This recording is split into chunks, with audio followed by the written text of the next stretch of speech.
William Hope Hudson Carnegie, el cazador de fantasmas. La puerta del monstruo. En respuesta a la acostumbrada postal de Carnegie, que me invitaba a cenar y escuchar una historia, me dirigí a Cheyne Walk, encontrándome con que las otras 3 personas, que siempre eran convocadas a aquellas entrañables tertulias, habían llegado poco antes. 5 minutos más tarde, Carnegie, Hessop, Taylor y yo nos entregábamos a esa amable ocupación de cenar. Esta vez no has estado fuera mucho tiempo, comenté, dirigiéndome a Carnegie, a punto ya de terminar la sopa, olvidando por un momento que no le gustaba que se abordasen siquiera los aspectos colaterales de su historia, hasta que no hubiera llegado el instante que consideraba oportuno. Entonces, él se convertiría en todo un torrente de palabras. No, respondió lacónicamente, por lo que cambié de tema, haciendo la observación de que me había comprado un nuevo fusil. Acogió la noticia con un inteligente asentimiento y una sonrisa, lo que me hizo pensar que mi intencionado cambio de conversación había sido aceptado por su parte, con genuino buen humor. Más tarde, acabada la cena, Carnegie se instaló confortablemente en su gran sillón, encendió su pipa y comenzó a contar su historia, prescindiendo casi de los preliminares. Como Dodson observaba hace unos momentos, he estado fuera muy poco tiempo, y por una buena razón. La verdad es que me encontraba muy cerca de este lugar. No voy a revelaros su localización exacta, aunque sí puedo deciros que dista de aquí menos de 20 millas. Por eso no creo que un simple cambio de nombre vaya a estropear la historia. Y vaya historia, es una de las cosas más extraordinarias que jamás me habían ocurrido. Hace unos 15 días recibí una carta de un hombre, a quien daré el nombre de Anderson, solicitándome una entrevista. Acepté recibirle, y cuando llegó, comprendí que lo que quería era que examinara e incluso que resolviese un caso antiguo y bien documentado, de lo que él llamaba embrujamiento. Me abrumó con tantos detalles que acepté ocuparme de él, ya que el asunto me parecía sin parangón con ningún caso conocido hasta entonces. 2 días después, al atardecer, llegué a la casa en cuestión, descubriendo que se trataba de una vieja mansión que se erguía solitaria en medio de sus dominios. Anderson le había dejado una carta al mayordomo en la que me rogaba que disculpara su ausencia y ponía a mi disposición toda la casa para lo que precisase en mis investigaciones. Era evidente que el mayordomo conocía el objeto de mi visita, así que en el transcurso de la cena, demasiado solitaria para mi gusto, le interrogué a fondo. Era un antiguo sirviente de la casa y sin duda gozaba en ella de privilegios, pues conocía con todo lujo de detalles la leyenda de la habitación gris. Por él me enteré de los particulares concernientes a 2 cosas que Anderson solo había mencionado de manera casual. La primera, que a medianoche se podía oír la puerta de la habitación gris abriéndose y cerrándose violentamente, por más que el propio mayordomo se encargara de cerrarla con llave y de que ésta permaneciera con las demás en el manojo que se guardaba en la despensa. La segunda, que la ropa de la cama que había en ella siempre se encontraba amontonada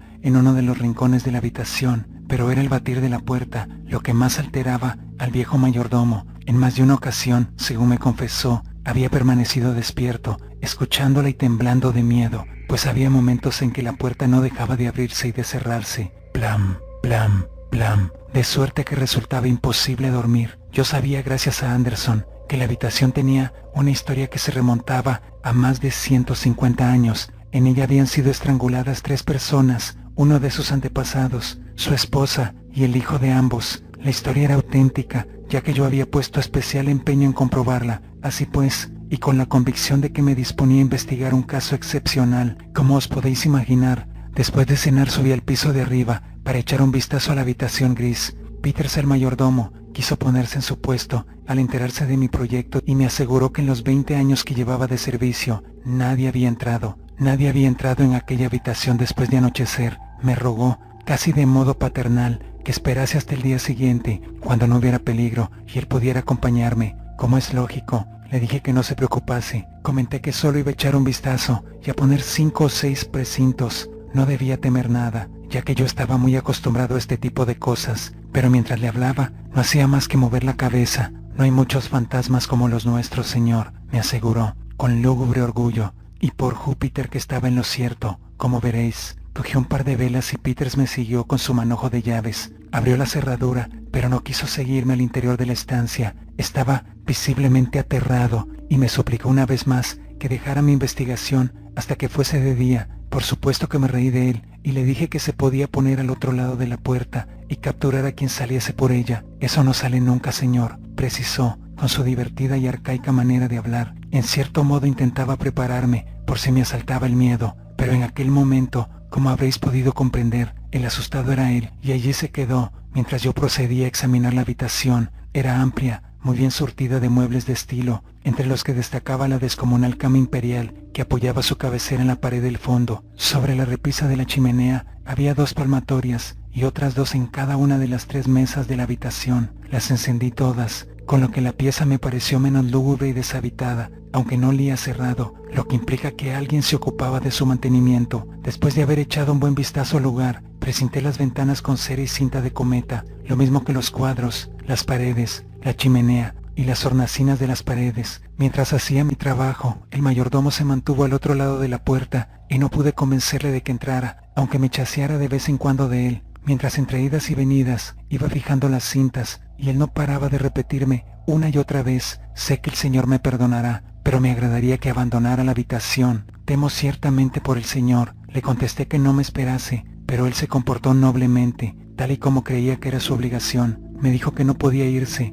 y dejarme solo en aquel lugar. Se disculpó, dando a entender que era evidente que no me percataba del peligro que rondaba por aquella habitación. Sin embargo, yo pude ver que su terror iba en aumento, pero me dio igual, porque tenía que dejar la habitación en tal estado que me permitiera saber si algún objeto material había entrado en ella, por lo que le rogué que no me molestara, a no ser que realmente oyera algo. Comenzaba a ponerme nervioso, pues el ambiente de aquella habitación ya era de por sí lo bastante lúgubre para que no se necesitara hacerlo más siniestro. Seguí disponiéndolo todo durante algún tiempo más, tensando las cintas sobre el suelo y sellándolas, de suerte que el más mínimo roce bastase para romper la cera, por si acaso alguien se aventuraba a oscuras en la habitación con intenciones de gastar una broma. Todo aquello me llevó más tiempo del que había previsto, ya que de repente oí que un reloj estaba dando las 11. Me había quitado la chaqueta poco antes de ponerme a trabajar, y cuando prácticamente había acabado todo lo que tenía que hacer, atravesé la habitación para recogerla de encima del sofá,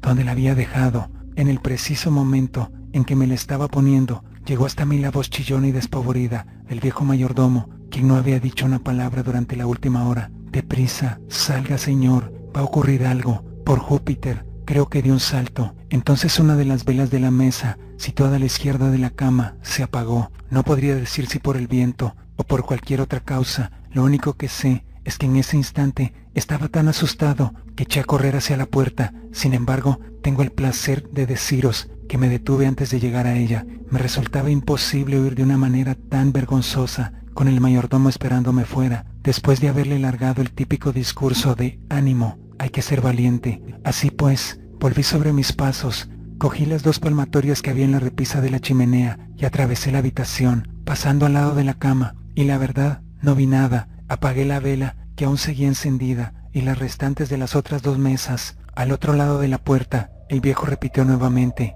«Oh señor, se lo ruego, se lo suplico». «Todo va bien, Peters», dije, pero diantre, mi voz no sonaba tan convincente como pensaba. Me dirigí hacia la salida y tuve que esforzarme un tanto para no echar a correr. Como podéis imaginaros, di grandes zancadas. Cuando llegaba a la puerta, tuve la súbita sensación de que por la habitación corría un viento frío. Era como si la ventana se hubiese abierto de repente. Cuando salí, el viejo mayordomo retrocedió unos pasos de manera instintiva. «Encienda las velas, Peters», le espeté en tono imperioso, poniéndole las palmatorias en las manos. Me volví, cogí el pomo de la puerta y la cerré violentamente. ¿Me creeríais si os dijera que al hacerlo tuve la impresión de que algo se oponía? Pensé que solo eran cosas de mi imaginación, así que metí la llave en la cerradura y le di 2 vueltas, primero una y después otra, asegurándome de que quedaba bien cerrada. Tras aquello me sentí más tranquilo y procedí a precintar la puerta. En un exceso de celo, tapé con una de mis tarjetas de visita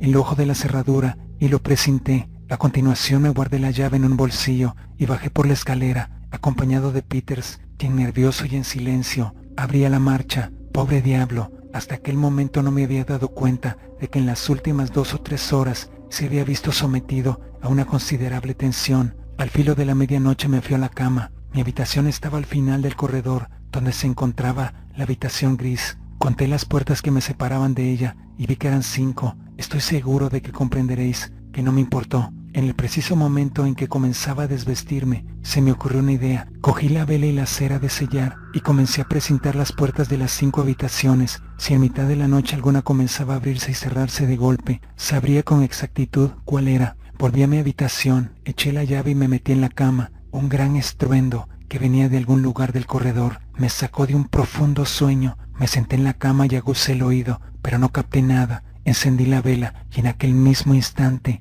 volví a oír el ruido que hacía una puerta cerrándose violentamente a lo largo del corredor. Salté de la cama y cogí el revólver. Abrí la puerta y salí al corredor, con la vela bien alta y el revólver amartillado. Pero ocurrió algo inexplicable. Fui completamente incapaz de dar un paso hacia la habitación gris. Ya sabéis que no soy nada cobarde. He estado metido en tantos asuntos implicados con apariciones fantasmales que nadie podría acusarme de serlo. Bueno, pues os confieso que estaba asustado, tan asustado como cualquier bendito crío. Aquella noche había en el aire algo terriblemente impío. Retrocedí hasta mi habitación, cerré la puerta y eché la llave. Toda la noche la pasé sentado en la cama, escuchando, casi hasta ponerme enfermo, el tétrico batir de una puerta situada en el extremo del corredor. El sonido parecía repercutir en toda la casa. Finalmente, cuando alboreó el día, me lavé y vestí. La puerta no había sonado desde hacía una hora y ya comenzaba a calmarme de los nervios. Me sentía avergonzado de mí mismo,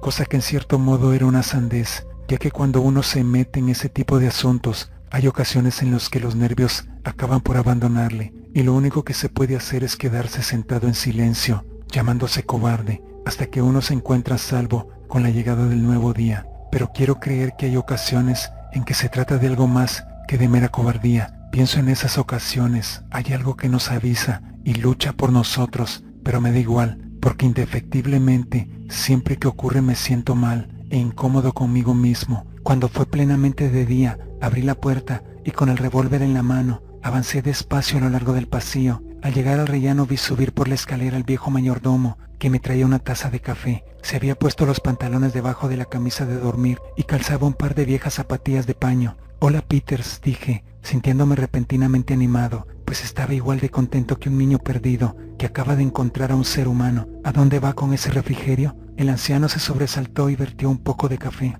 Me miró fijamente y pude apreciar su semblante pálido y desencajado. Se acercó hasta el rellano y me entregó la pequeña bandeja. «Me encuentro ciertamente agradecido al comprobar que el señor se encuentra bien y a salvo», dijo. En cierto momento temí que el señor se hubiese atrevido a entrar en la habitación gris. He permanecido despierto toda la noche por el sonido de la puerta, y cuando ha empezado a amanecer, he pensado que debía hacerle una taza de café. Sabía que el señor iría a examinar los precintos, y también que en cierto modo, 2 personas están más seguras que una sola. «Peters», dije, «es usted encantador, muy amable de su parte», y me tomé el café. «Venga», indiqué, mientras le devolvía la bandeja, «vamos a ver qué han hecho esos brutos. No he tenido el valor de ir a verlo de noche». «Eso es algo que agradezco al señor», replicó. «La gente de carne y hueso nada puede contra los demonios, y eso, señor, es lo que hay en la habitación gris». Mientras avanzábamos por el pasillo, iba examinando los precintos de todas las puertas, encontrándolos intactos, pero al llegar a la habitación gris, comprobé que el suyo estaba roto. Aunque la tarjeta de visita del ojo de la cerradura no había sido tocada, la arranqué, metí la llave y abrí la puerta, más bien con precaución, como podéis imaginar, pero nada había en la habitación que pudiese causar espanto, la cual por otra parte estaba muy iluminada. Examiné todos los precintos, sin contar uno solo que hubiese sido tocado. El viejo mayordomo que me había seguido dijo de improviso: «La ropa de la cama, señor». Corrí hacia el lecho y me fijé en él. En efecto, la ropa se encontraba en el rincón que había a su izquierda. Por Júpiter, imaginaos lo que sentí en aquel momento. Algo había estado en la habitación. Durante un momento mi mirada no hizo otra cosa que ir de la cama a la ropa tirada en el suelo. Tenía la impresión de que no debía tocar ninguna de ambas cosas. El viejo Peter, sin embargo, no parecía tan afectado como yo. Fue a coger las mantas para hacer nuevamente la cama, como sin duda venía haciendo a diario desde hacía 20 años, pero yo se lo impedí. No quería que tocase nada hasta no haber terminado mi inspección. Invertí en ella más de una hora y solo entonces permití a Peters que hiciera la cama, después de lo cual salimos fuera y yo cerré la puerta,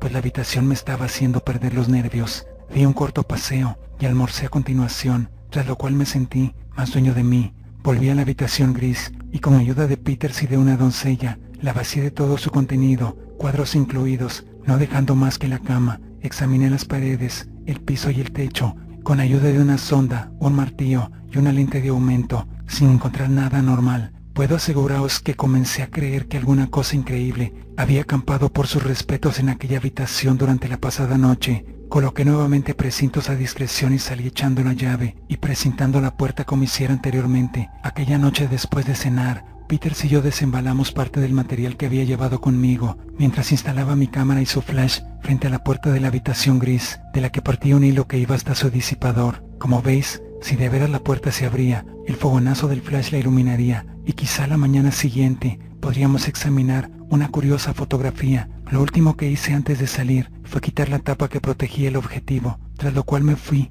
al dormitorio y me acosté, ya que tenía el propósito de levantarme a medianoche. Para estar bien seguro, ajusté mi pequeño despertador a la hora indicada y dejé encendida la vela. La campanilla me despertó a las 12. Me levanté, me puse una bata y unas zapatillas. Deslicé el revólver en el bolsillo inferior derecho y abrí la puerta. Encendí la lámpara con filtro rojo que utilizo para revelar y la ajusté para que diera suficiente luz. Recorrí a lo largo del corredor unos 30 pasos con ella en la mano y la deposité en el suelo, de suerte que pudiese mostrarme cualquier cosa que se acercase a lo largo del oscuro pasaje. Entonces regresé y me senté en el umbral de mi habitación, con el revólver al alcance de la mano, sin perder de vista el corredor, justo hasta el lugar donde sabía que había dejado la cámara, fuera de la puerta de la habitación gris. Llevaba vigilando cerca de hora y media, cuando de pronto oí un tenue ruido que venía del corredor. Enseguida noté un extraño hormigueo en la base del cráneo y mis manos comenzaron a transpirar ligeramente. Un instante después,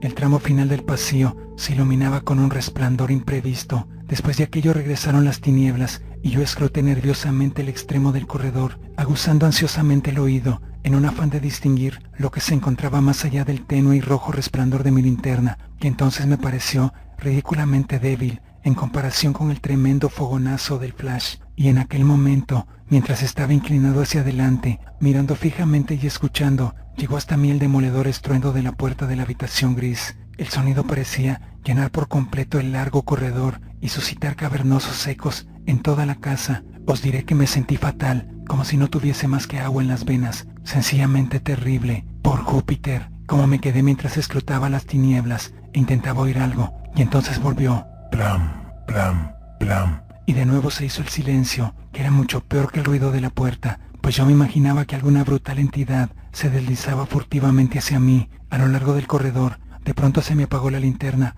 y no pude ver más allá de una yarda. Inmediatamente comprendí que quedándome allí sentado, cometí una auténtica estupidez, por lo que me levanté de un salto. Mientras lo hacía, me pareció oír un ruido en el pasillo, muy cerca de mí, así que me abalancé hacia mi habitación, cerré la puerta de golpe y eché la llave por dentro. Me senté en la cama y me quedé mirando fijamente hacia la puerta. Tenía el revólver en la mano, aunque me parecía algo que estaba abominablemente fuera de lugar. ¿Podéis comprenderlo? Sentí que había algo al otro lado de la puerta. Por alguna razón desconocida, sabía que estaba haciendo presión contra ella y que no era consistente. Eso fue justamente lo que pensé, y la ocurrencia era de lo más extraordinario. Si pensáis un poco en ello, no tardé en recobrar un poco de valor y me puse a trazar en el piso, a toda prisa y ayudándome de un trozo de tiza, un pentáculo, en cuyo interior me quedé sentado hasta que llegó la aurora. Durante todo ese tiempo en el corredor, la puerta de la habitación gris siguió haciendo ruido a intervalos solemnes y terroríficos. Aquella noche fue para mí algo terrible y espantoso.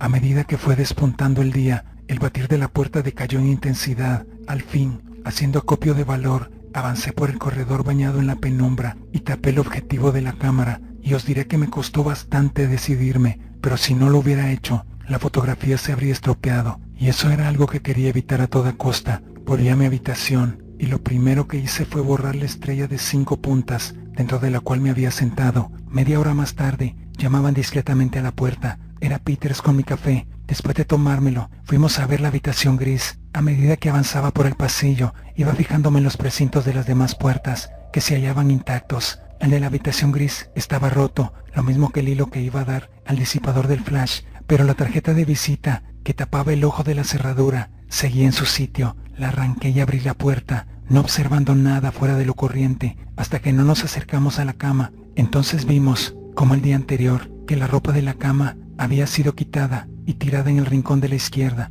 exactamente en el mismo lugar que la otra vez. Me asaltó una extraña sensación que no bastó para que me olvidara de comprobar todos los precintos. Constatando que ninguno había sido roto, me volví, miré al viejo Peters y él me miró a mí, asintiendo con la cabeza. «Vámonos de aquí», dije. «No es este el lugar para que una persona pueda entrar sin la protección suficientes». Cuando salimos, eché la llave y precinté de nuevo la puerta. Después del almuerzo revelé el negativo, pero solo se distinguía en él la puerta de la habitación gris entreabierta. Entonces me fui de la casa, porque había comprendido que necesitaba ciertas sustancias y accesorios necesarios para proteger la vida, o quizá el espíritu, ya que pensaba pasar la siguiente noche en la habitación gris. Hacia las 5:30 volví en un coche de punto, con toda la impedimenta que Peters y yo subimos hasta la habitación gris, en cuyo centro yo mismo la apilé cuidadosamente. Cuando todo estuvo dentro, incluido un felino que acababa de traer, eché la llave, precinté la puerta y me fui a mi habitación, no sin antes avisar a Peters de que no bajaría a cenar. «Bien, señor», me respondió, y se fue escaleras abajo, pensando que me iría a la cama, que era lo que yo quería que creyese, ya que, si hubiese conocido mis intenciones, se habría preocupado, suponiendo para mí una molestia. Cogí de mi habitación la cámara y el flash, y me apresuré a regresar a la habitación gris. Entré en ella, me encerré con llave y la precinté, poniéndome manos a la obra, ya que tenía muchas cosas que hacer antes de que se hiciese la noche. En primer lugar, quité todas las cintas que surcaban el suelo. Después llevé el gato, seguí encerrado en su cesta, hasta la pared del fondo, y allí lo dejé. Volví al centro de la habitación y delimité un espacio de 21 pies de diámetro, que barrí con una escoba de hisopo. Con una tiza tracé a su alrededor una circunferencia, teniendo cuidado de no pisar encima de ella. A su alrededor restregué varios dientes de ajo, formando una amplia banda circular, y cuando la completé, tomé de entre lo que había depositado en el centro una jarrita llena de un determinado tipo de agua. Rompí el lacre que la sellaba y le quité el tapón. Luego, mojando el dedo índice de la mano izquierda en ella, recorrí nuevamente la circunferencia, trazando en el piso exactamente, sin sobrepasar la línea de tiza, el segundo signo del ritual Sahama, uniendo cada uno de los signos con una media luna abierta a la izquierda. Y puedo deciros que me sentí más a gusto cuando hube acabado todo aquello y completado el círculo de agua. A continuación seguí desembalando parte del material que había llevado. Coloqué una vela encendida en cada uno de los valles de las medialunas. Acto seguido, dibujé un pentáculo, de forma que cada una de las 5 puntas de la estrella protectora tocase la circunferencia de tiza. En cada una de ellas coloqué una porción de cierto tipo de pan, envuelto en tela de lino, y en cada uno de los 5 valles una jarra sin tapar, del agua empleada en trazar el círculo de agua. Así completé mi primera barrera protectora. Cualquier persona, excepto los que conocéis algo de mis métodos de investigación, habría considerado todo aquello como un cúmulo de supersticiones desatinadas y ridículas. Pero todos recordaréis el caso del velo negro. Siempre he creído que si salí con vida de él fue debido a que utilicé un sistema protector muy parecido, mientras que Aster, por reírse de él y no guarecerse en su interior, murió. Tomé la idea del manuscrito Sixan, escrito no después del siglo XIV. Al principio, como es natural, creí que era una prueba más de las supersticiones de la época, y solo mucho después de su primera lectura se me ocurrió poner en práctica lo que llamaba defensa. Lo hice, como acabo de deciros, en aquel horrible asunto del velo negro. Ya sabéis cómo acabó. Después lo he usado en varias ocasiones y siempre salí airoso, hasta que me encontré con el caso de las pieles andantes. Como solo se trataba de una defensa parcial, por poco me muero dentro del pentáculo. Después de aquello, llegó a mis manos el trabajo del profesor Gardner, titulado Experimentos con un Medium. Cuando rodeaba al medium con una corriente que alcanzaba en el vacío un cierto número de vibraciones, aquel perdía su poder, como si estuviese aislado de lo inmaterial. Aquello me hizo pensar y me condujo eventualmente al pentáculo eléctrico, que resulta ser una defensa de las maravillosas contra ciertas manifestaciones. Adopté para aquel método defensivo la forma de la estrella de 5 puntas, porque personalmente no albergo duda alguna de que ese antiguo símbolo mágico posee alguna virtud extraordinaria. Resulta curioso que un hombre del siglo XX llegue a admitirlo, ¿verdad? Pero como todos sabéis, nunca me dejé ni me dejaré intimidar por el qué dirán, y mientras me cuestiono las cosas, mantengo los ojos bien abiertos. En el caso que os estoy contando, tenía pocas dudas de que no tuviera que vérmelas con algún monstruo sobrenatural, por lo que me decidí a tomar todas las precauciones posibles, ya que el peligro que corría era abominable. Comencé a montar el pentáculo eléctrico, de suerte que cada uno de sus valles y de sus puntas coincidiese con los valles y puntas del pentagrama trazado en el suelo. Acto seguido conecté la batería y al instante los tubos de vacío, que estaban entrelazados, emitieron un pálido resplandor azul. Miré a mi alrededor con un suave suspiro de tranquilidad. comprendiendo súbitamente que había comenzado a atardecer, ya que la ventana de la pieza parecía gris y poco acogedora. Eché un vistazo a lo largo y ancho de la estancia vacía, por encima de la doble barrera de luz, la eléctrica y la de las velas, y entonces me asaltó una súbita y desacostumbrada sensación de que algo no iba bien. Ya sabéis, era algo que estaba en el aire, como el presentimiento de que fuese a ocurrir algo sobrenatural. La habitación estaba impregnada de un fuerte olor a ajo untado, algo que detesto sobremanera. Me volví hacia la cámara y vi que tanto ella como el flash estaban en perfecto estado. Verifiqué con sumo cuidado el buen funcionamiento del revólver, aunque pensaba que no llegaría a necesitarlo, ya que, incluso en condiciones favorables, nunca se sabe el grado de materialización que puede alcanzar una criatura sobrenatural. Por otra parte, ni siquiera era capaz de imaginarme lo terrible que podría ser la cosa que iba a ver o la presencia que iba a sentir. Era muy posible que a fin de cuentas tuviese que enfrentarme con algo material, pero como no lo sabía, lo único que podía hacer era estar preparado. Ya veis que no me había olvidado de las 3 personas estranguladas en la cama que había cerca de mí, ni de los tremendos embates de la puerta que había oído. No tenía duda alguna de que me hallaba investigando un caso feo y peligroso. Mientras tanto se había hecho de noche, aunque la habitación estuviese muy iluminada por las velas encendidas, y me sorprendí al comprobar que no hacía más que volver la cabeza y ver lo que tenía detrás, para después seguir andando por toda la habitación. Esperar dentro de ella la llegada de la cosa era algo capaz de poner a prueba los nervios del más valiente. De pronto fui consciente de que me envolvía un viento helado, casi imperceptible, que llegaba de detrás. Sentí un gran escalofrío y una feroz comezón se adueñó de mi nuca. Me volví rápidamente y me quedé mirando en la dirección de donde soplaba el extraño viento. Parecía provenir del rincón que estaba a la izquierda de la cama, del mismo lugar donde en 2 ocasiones había encontrado amontonada la ropa, pero no conseguí distinguir nada fuera de lo corriente, ninguna abertura, nada.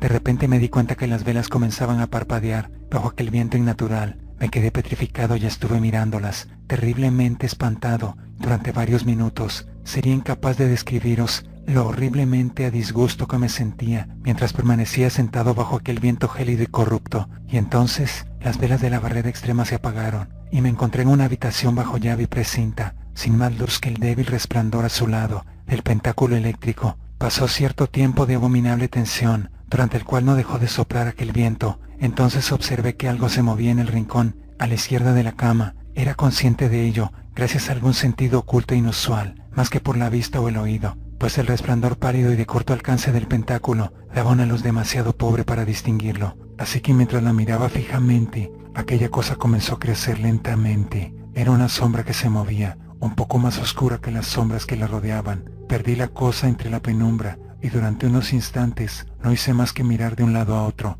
con una sensación nueva, pero inconfundible, de peligro inminente. Sin embargo, fue la cama la que atrajo mi atención, pues todas las mantas acababan de ser arrancadas violentamente, con un movimiento furtivo y abominable. Oí el sonido que hacían las sábanas al deslizarse, lentamente, pero no conseguí distinguir nada de lo que tiraba de ellas, aunque de manera subconsciente e introspectiva me di perfecta cuenta de que tenía la carne de gallina y de que sentía en la cabeza la comezón de antes, y sin embargo estaba más calmado, lo suficiente para saber que tenía bañadas las manos en sudor frío y cambiar de mano el revólver, casi inconscientemente, mientras me secaba la palma de la mano derecha en la pernera del pantalón, sin apartar un instante la mirada puesta atentamente en aquellas ropas que se movían. Los tenues sonidos que venían de la cama cesaron y en su lugar se hizo un profundo silencio, solo roto por los sordos latidos de la sangre en mis sienes. Sin embargo, casi de inmediato volví a oír el roce de las sábanas al abandonar la cama. En medio de la tensión nerviosa, me acordé de la cámara y la cogí, pero sin dejar de mirar a la cama. Y entonces,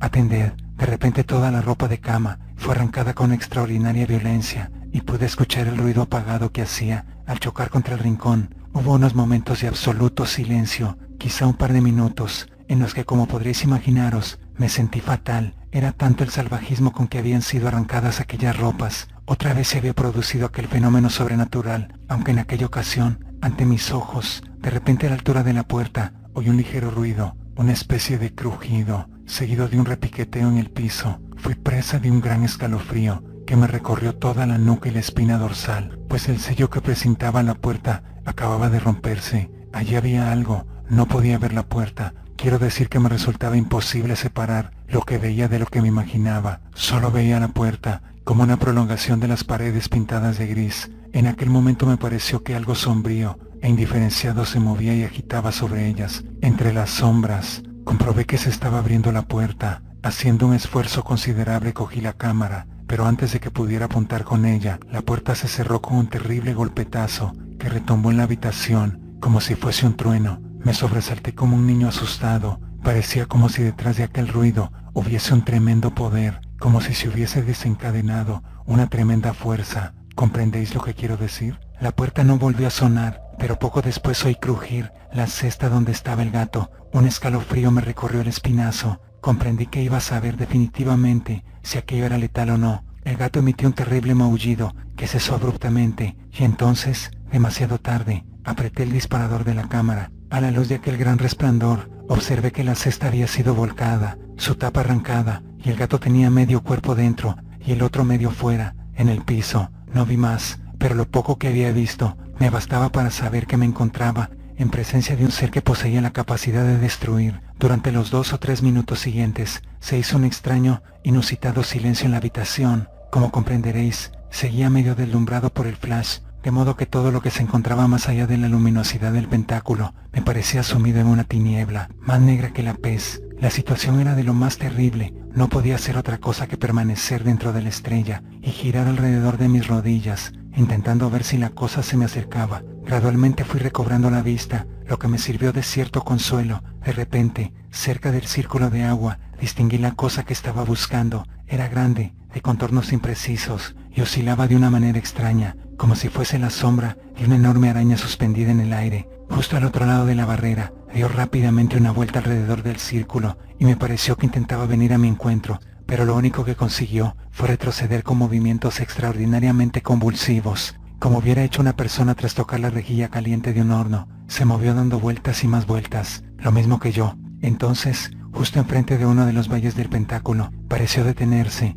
como si estuviese preparándose para hacer un tremendo esfuerzo. Se apartó del resplandor del tubo de vacío y acto seguido cargó hacia mí, dando la impresión de que adquiría forma y solidez a medida que se acercaba. Parecía ver en aquella aproximación una determinación tan enormemente maligna que hasta podía tener éxito. Como estaba de rodillas, me eché hacia atrás, cayendo sobre la cadera y mano izquierdas, en un intento descontrolado de alejarme del avance de la cosa. Con la mano derecha intenté coger el revólver que había dejado caer, pero sin éxito. La bestial cosa dio un gran salto por encima de la zona del ajo y del círculo de agua, casi hasta llegar al pentáculo. Creo que chillé. Entonces, tan de improviso como se había acercado, pareció rebotar hacia atrás, por efecto de alguna fuerza invisible y poderosa. Me hicieron falta unos instantes para comprender que estaba a salvo y resguardarme en el centro de los pentáculos. Me sentía terriblemente vacío y afectado, y no dejaba de mirar el perímetro de la barrera, pero la cosa había desaparecido. No obstante, ya sabía algo, que la habitación gris se hallaba embrujada por una mano monstruosa. Súbitamente, mientras seguía en cuclillas, vi lo que le había proporcionado al monstruo, una brecha en la barrera. Mientras me movía dentro del pentáculo, debí de tocar una de las jarras de agua, ya que precisamente donde la cosa había lanzado su ataque, la jarra que protegía la depresión del valle se había desplazado hacia un lado, dejando desprotegida una de las 5 puertas. Sin perder tiempo, volví a colocarla en su sitio, sintiéndome de nuevo a salvo, pues había corregido mi fallo y comprobado que la defensa aún seguía siendo efectiva. Renació en mí la esperanza de volver a ver la luz del día. Al darme cuenta de lo cerca que había estado la cosa de salirse con la suya, me asaltó la triste, deprimente y aniquiladora sensación de que las barreras no podrían protegerme durante toda una noche contra semejante poder. ¿Me comprendéis? Durante un buen tiempo no volví a ver la mano, pero sí me pareció distinguir, en 1 o 2 ocasiones, una extraña oscilación entre las sombras que estaban cerca de la puerta. Instantes después,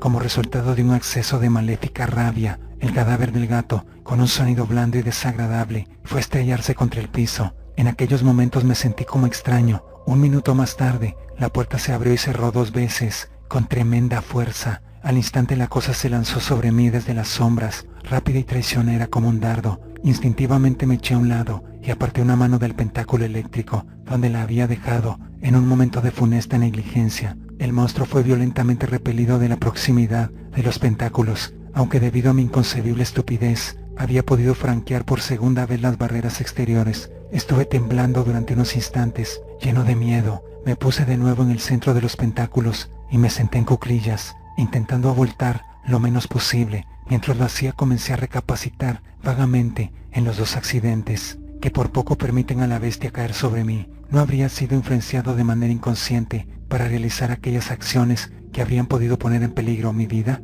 Aquel pensamiento no se me fue de la cabeza y desde entonces vigilé todos mis movimientos. Al estirar sin pensarlo una pierna cansada, porque una jarra de agua se vertió un poco de su contenido, pero gracias a mi desconfiada vigilancia pude ponerla rápidamente en pie dentro del valle, ya que aún le quedaba un poco de agua, pero mientras lo hacía, la tremenda y negra mano, materializada a medias, surgió de las sombras y me atacó. Estaba tan cerca que poco le faltó para rozarme el rostro, pero por tercera vez, una fuerza enorme que podía con ella la repelió. En aquel momento, además del vapor que había caído sobre mí, dejándome anonadado, sentí una especie de cansancio espiritual, como si una gracia interior delicada y hermosa hubiese sido mancillada. Eso es lo que se aprecia siempre que nos acercamos demasiado a lo sobrenatural, algo que extrañamente resulta más terrible que cualquier dolor físico que podamos sufrir. Ello me permitió ser consciente de la importancia y proximidad del peligro, y así, durante largo tiempo, me sentí abrumado por la tremenda brutalidad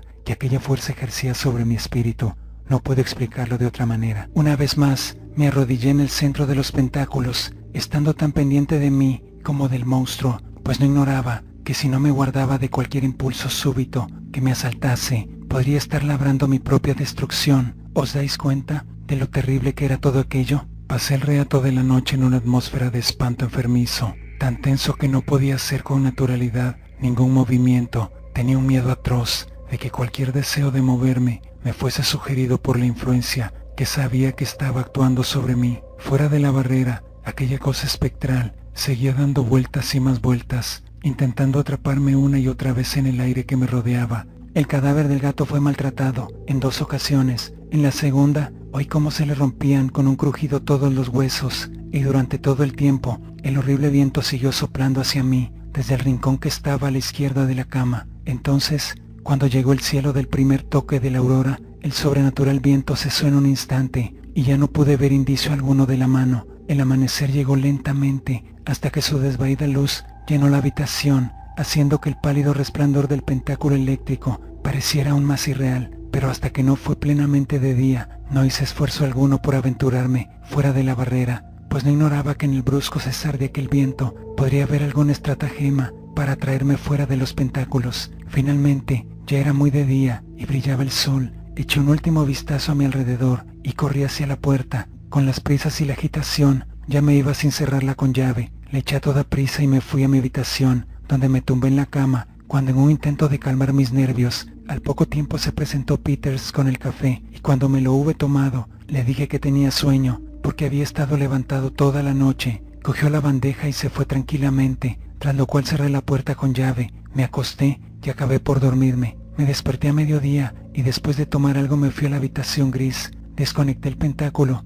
que en mi precipitación había dejado funcionando y también saqué el cadáver del gato. Como comprenderéis, no quería que nadie viese el cadáver del pobre animal. Después procedí a un examen muy metódico del rincón donde había sido arrojada la ropa de la cama. Hice varios agujeros en el entarimado, que sondeé, pero sin resultado. Entonces se me ocurrió probar en el rodapié. Así lo hice, y escuché el choque de la sonda con el metal. La invertí, metiendo el extremo acabado en gancho para pescar el obstáculo. Lo conseguí al segundo intento. Era un objeto pequeño que llevé a la ventana. Se trataba de una curiosa sortija, hecha de un metal grisáceo. Lo curioso de ella era que tenía la forma de un pentágono, es decir, la figura que se encuentra en el interior del pentáculo mágico, que resulta de quitarle a esto los montes que forman las puntas de la estrella protectora. No estaba cincelada ni grabada. Comprenderéis mi excitación cuando os diga que estaba seguro de tener en la mano la famosa sortija de la suerte de la familia Anderson, que además era el objeto más estrechamente relacionado con el caso de embrujamiento. Aquella sortija había pasado de padres a hijos a través de generaciones y siempre obedeciendo a alguna antigua tradición familiar. Cada uno de los hijos había prometido que jamás la llevaría. La sortija, según me han dicho, había sido traída por un cruzado en circunstancias muy peculiares, pero la historia es demasiado larga para que ahora la cuente. Parece que el joven Sir Hulbert, un antepasado del actual Anderson, había apostado una tarde, al parecer estando bebido, que aquella noche llevaría la sortija. Así lo hizo, y a la mañana siguiente su esposa y el hijo de ambos aparecieron estrangulados en la cama de la habitación donde yo había estado. Como al parecer, mucha gente pensó que el joven Sir Hulbert había cometido los crímenes, llevado por el furor de su ebriedad. El aristócrata, para probar su inocencia, pasó la noche en aquella habitación y también fue estrangulado. Desde entonces y hasta que yo llegara, nadie había pasado la noche en la habitación gris. La sortija llevaba perdida tanto tiempo que su misma existencia había llegado a convertirse en un mito, por lo que estar allí resulta algo de lo más extraordinario, y mucho más con aquel objeto en la mano. Como podréis comprender, mientras me encontraba mirando la sortija, me saltó una idea, y si en cierta forma se tratase de una puerta, ¿entendéis lo que quiero decir? Una especie de brecha en los límites del mundo, si se me permite la expresión. Era un pensamiento singular, y pensé que quizá no proveniera de mi propia mente, sino que podría tratarse de una advertencia de fuera. Como recordaréis, el viento había surgido del rincón de la habitación donde había encontrado la sortija. Estuve ponderando mucho aquel dato, y también su forma. El interior de un pentáculo no tenía montes, y recordaba lo que el manuscrito Sig-San decía al respecto. Estos montes llámanse las 5 colinas de la salvación. Hacer mengua de ellos es otorgar poderío al demonio y acrecentar y favorecer las cosas malignas. Como veis, la forma de la sortija era significativa, por eso me decidí a hacer un experimento. Desarmé el pentáculo, ya que en cada ocasión debe ser montado de nuevo y alrededor de aquel a quien debe proteger. Tras cerrar la puerta con llave, salí de la habitación y me fui de la casa, ya que tenía que conseguir ciertos artículos, puesto que ni hierbas, ni fuego, ni agua deben ser usados por segunda vez. Volví cerca de las 7:30, y en cuanto subieron a la habitación gris las cosas que había llevado, despedí a Peters hasta el día siguiente, lo mismo que la noche anterior. Cuando hubo desaparecido escaleras abajo, me dirigí a la habitación y cerré con llave la puerta, precintándola. Fui al centro de la pieza, donde habían colocado todo el material, y comencé a hacer a toda prisa una barrera alrededor de mí y de la sortija. No recuerdo si os lo he explicado ya, pero mi razonamiento consistía en que si la sortija era de algún modo un medio de admisión, entonces al estar confinada conmigo dentro del pentáculo eléctrico, se encontraría, por así decir, aislada. ¿Me seguís? La fuerza, cuya expresión visible se concentraba en la mano, se vería obligada a permanecer al otro lado de la barrera que separa el mundo sobrenatural del nuestro, ya que no tendría acceso a la puerta. Como iba diciendo, trabajaba lo más deprisa posible para tener terminada la barrera que me rodearía a mí y a la sortija, pues ya casi era demasiado tarde para seguir desprotegido en aquella estancia. Además, tenía la sensación de que aquella noche se llevaría a cabo un gran esfuerzo conducente a la recuperación de la sortija, pues estaba firmemente convencido de que era necesaria para la materialización. No tardaréis en comprobar que tenía razón. Una hora más tarde, había completado las barreras, y ya podréis haceros una idea de lo sosegado que me sentí cuando vi brillar de nuevo alrededor de mí el pálido resplandor del pentáculo eléctrico. A partir de aquel momento, y durante unas 2 horas, permanecí tranquilamente sentado, mirando hacia el rincón de donde provenía el viento. A eso de las 11, tuve la extraña convicción de que a mi lado había algo. Aunque durante 1 hora no ocurrió nada nuevo, de pronto sentí que el helado viento sobrenatural estaba soplando hacia mí. Para mi extrañeza, parecía venir de detrás, sacudido por un abominable escalofrío. Me di la vuelta. El viento me dio en el rostro. Venía del piso, muy cerca de mí. Me quedé mirando hacia su dirección, agitado por nuevos escalofríos. Valiente majadería había cometido. Allí estaba la sortija, muy cerca de mí, donde la había dejado, y mientras la miraba fijamente aturdido, me di cuenta de que a su alrededor ocurría algo extraño. Las sombras parecían jugar y moverse, con extrañas circunvoluciones. Me quedé mirándolas fijamente, como atontado, y entonces comprendí que el viento que soplaba hacia mí procedía de la sortija. Un extraño e indiferenciado humo se hizo visible, como si se desprendiese de la sortija y se mezclase con las cambiantes sombras. De golpe fui consciente de que me amenazaba algo mucho peor que un peligro mortal, pues las erráticas sombras que rodeaban la sortija se iban perfilando, mientras la mano letal comenzaba a formarse dentro del pentáculo. Válgame Dios, ¿os dais cuenta? Yo había abierto la puerta en el interior de los pentáculos, de suerte que la entidad podía pasar por ellos, difundiéndose en el mundo material,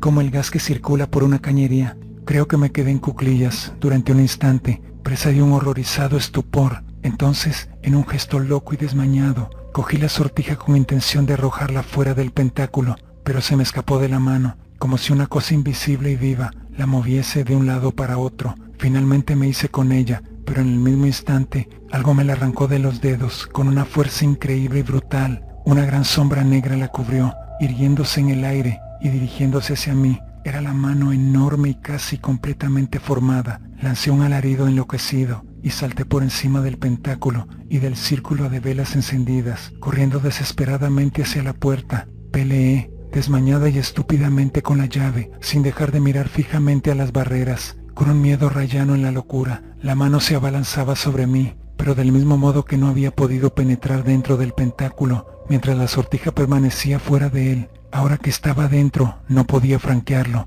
El monstruo estaba encadenado, tanto como hubiera podido estarlo un animal susceptible de serlo. Incluso en aquel momento, me di rápidamente cuenta de ello, pero me encontraba demasiado afectado por el espanto para poder razonar sobre la marcha. Así que en cuanto conseguí atinar con la cerradura, salí fuera y cerré la puerta de golpe. Eché la llave y me dirigí a mi habitación como mejor pude. Temblaba tanto que apenas podía mantenerme en pie, como podéis imaginaros. Cerré por dentro y dejé la luz encendida. Entonces me eché en la cama y estuve sin moverme durante 1 o 2 horas mientras me iba recuperando. Más tarde conseguí echar una cabezada, pero me desperté cuando Peters vino a traerme el café. Me sentí mucho mejor después de habérmelo tomado y llevé conmigo al anciano mientras yo iba a echar un vistazo a la habitación gris. Abrí la puerta y fisgué en su interior. Todavía ardían las velas, desvaídas a la luz del día, mientras detrás de ellas relucía pálida la estrella formada por el pentáculo eléctrico. En su centro aún estaba la sortija, la puerta del monstruo, como si fuese la cosa más natural e inofensiva del mundo. Todo seguía en su sitio, por lo que supe que la entidad no había conseguido cruzar los pentáculos. Entonces salí